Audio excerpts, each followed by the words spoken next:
I'm Pete Williams in for Gwen Ifill, and this is the Washington Week Extra.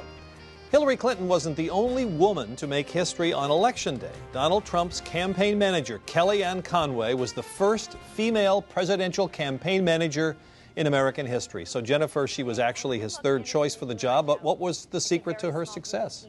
Well, she came in late. She came in mid-August, so she was only campaign manager for 2.5 months. And the original team had put in place the structure that actually was the one consistent strategy that was in place from the very beginning to the very end, and that was those made-for-TV rallies that were the vehicle for Donald Trump's message, and really got him elected and created that electricity that got people to come to his rallies and go vote.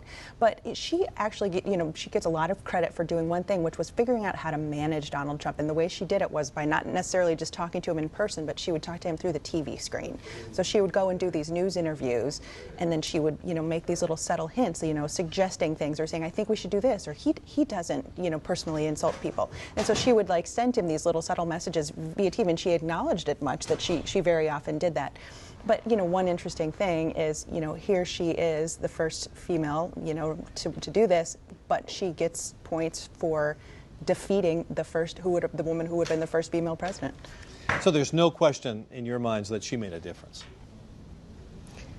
Is Kellyanne Conway? Yes. I suppose. She is campaign manager, but as you point out, she was the third campaign manager, and she came in August, and he was riding a wave, and it's hard to know how much any individual, an election like this where the results were so shocking and it was such a change race, I think it's hard to know how much one person made a difference. She kept it from blowing up right at the end. Yeah, but she wasn't setting strategy, perhaps. I don't know. I think it's hard to say. But the trio that came in, Steve Bannon and Dave Bossie and Kellyanne Conway, right, worked better than previous iterations of his team. And they each found a role, and hers was, as you say, she did a lot on TV, both to explain Donald Trump and to defend Donald Trump, and to send signals to Donald Trump, and also to try to settle him down. And I think that as a group, they were successful in both keeping the energy level high in that campaign. They were racing at the end, and they were very opportunistic and effectively so. And so they all together were instrumental in that. Well, now, of course, the speculation is all about who he will enlist for his administration. That even began before the last ballots were counted. So tell us, Michael, who are the leading contenders for some of the big national security positions? So, Pete, I'll start with a disclaimer that, a lot of this is sort of chatter around Washington. You don't know exactly where it came from, and there's an echo chamber effect, so names are in serious contention because we won't hold you to this. But we'll be playing your sound from the Washington Week vault. Right.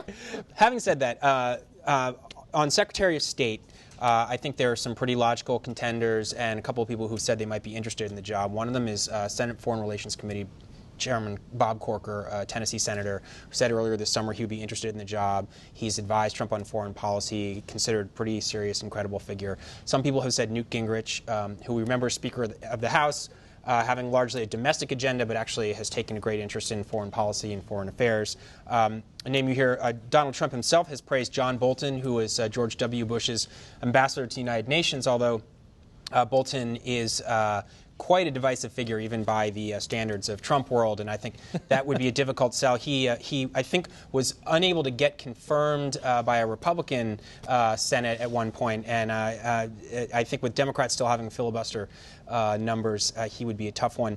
Attorney General Rudy Giuliani makes a lot of sense, and was asked about his appetite for that job on television a couple days ago, and as we all know, the Washington custom is to say, I'm not even thinking about that, I don't know. And Rudy's answer, I can't quote it verbatim, was more or less like, sure, yeah, that sounds pretty good. Who knows the Justice Department better than me? Exactly.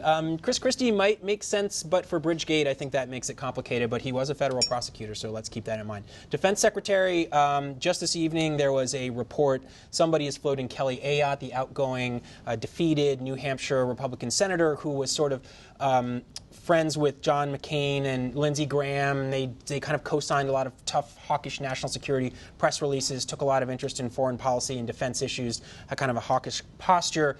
Would be kind of an interesting answer to the presumed Defense Secretary Hillary Clinton. Everyone expected to name Michelle Flournoy, the first female defense secretary. This would be a potential retort to that. Another name that we're hearing is Stephen Hadley, who was George W. Bush's last national security advisor. Real kind of gold-plated establishment, basically centrist figure, center-right, but somebody that Democrats could get along with. I heard people saying Hadley could even have served in a Hillary Clinton administration. And am I forgetting a slot, or that's a lot of ground to cover? Jeff Sessions. Jeff Sessions. Sorry. Jeff Sessions. National Security Advisor? Jeff Sessions is a possibility, a senator who provided Trump with a lot of advice, although does not have a deep background on foreign policy and foreign affairs. A National Security Advisor is a really important one. And by the way, with all of these appointments, you asked me during the show, what will Trump's foreign policy look like? The personnel will really send big messages about how serious he is about some of these things. National Security Advisor will be a big one. One name we hear is Michael Flynn, who was the former Defense Intelligence Agency director who advised Trump through the campaign, was potentially a running mate for him. Flynn has a lot of detractors, I think, even within the Republican Party. I think there are a lot of Republicans hoping he doesn't pick Flynn. I think Steve Hadley would be another potential candidate for that job, but Hadley has done it before, so he may feel like he's been there and done that. All right, speaking of other candidates for other positions, in the wake of Hillary Clinton's loss, the Democrats find themselves in a tug of war between the progressives and the so-called establishment wings of the party. And there's also jockeying for the position of chairman of the Democratic National Committee. So, Lisa, who are some prospects for that?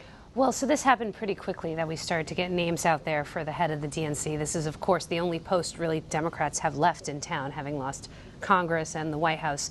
So Martin O'Malley seems like he's claiming people are asking him to throw his hat in the ring, which means that he's, of course, throwing his hat in the ring. Howard Dean, who ran to John Kerry's left in 2004 and ran the DNC from 2005 to 2009, was mounting a bid. It looks like Keith Ellison, the congressman from Minnesota, is going to jump in there. He was a Bernie Sanders supporter. He's a liberal guy. He's also Muslim, so that would be a pretty interesting choice for the DNC for the party.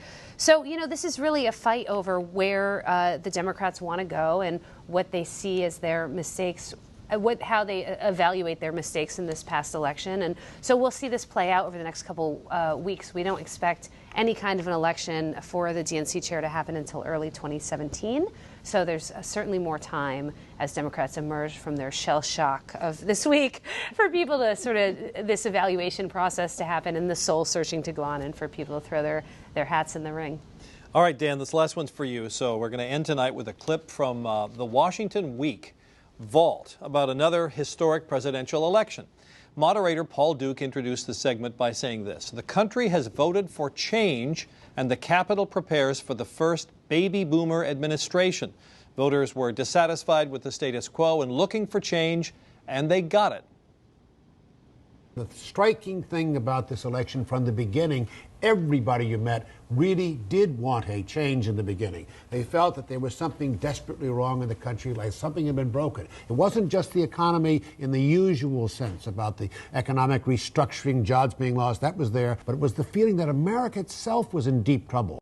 Something was larger than politics. It had nothing to do with Republicans, Democrats, liberals, conservatives, northern or southern. They really did want to change. The second element in the election was the fact that when they started this year, they were so cynical about the process that they didn't believe it might happen. So that clip is from November 1992. So, Dan, what strikes you about that? Haynes Johnson was a very smart analyst, I would say, of what went on in that campaign. I mean, he's absolutely right about that campaign. I think what's different from that one to this one is, in a sense, the order of magnitude of the shock of what happened. I mean, by the end of that campaign, it was clear Bill Clinton was going to be the new president and George H.W. Bush was going to be driven out of the White House. But this one had a much more of a sense of a populist revolt and a question about what it really means for Washington. I mean, Bill Clinton did a brilliant job of redefining the Democratic Party in that 1992 campaign to make the party acceptable to voters who had abandoned them during the Reagan era. But what we've got this time is, and he was very well connected. I mean, he was connected everywhere. You've got Donald Trump, who is a true outsider. Bill Clinton was a governor of Arkansas, but in many ways he had a kind of an insider quality. It's totally different with Donald Trump, and I think that makes the question of what happens now much, much different. All right, thank you. Thank you all very much. And you can see that entire clip, by the way, from the 1992 election on the website. And while you're there, take the Washington Weekly News Quiz to test your knowledge. I'm Pete Williams. See you on the next edition of the Washington Week Extra.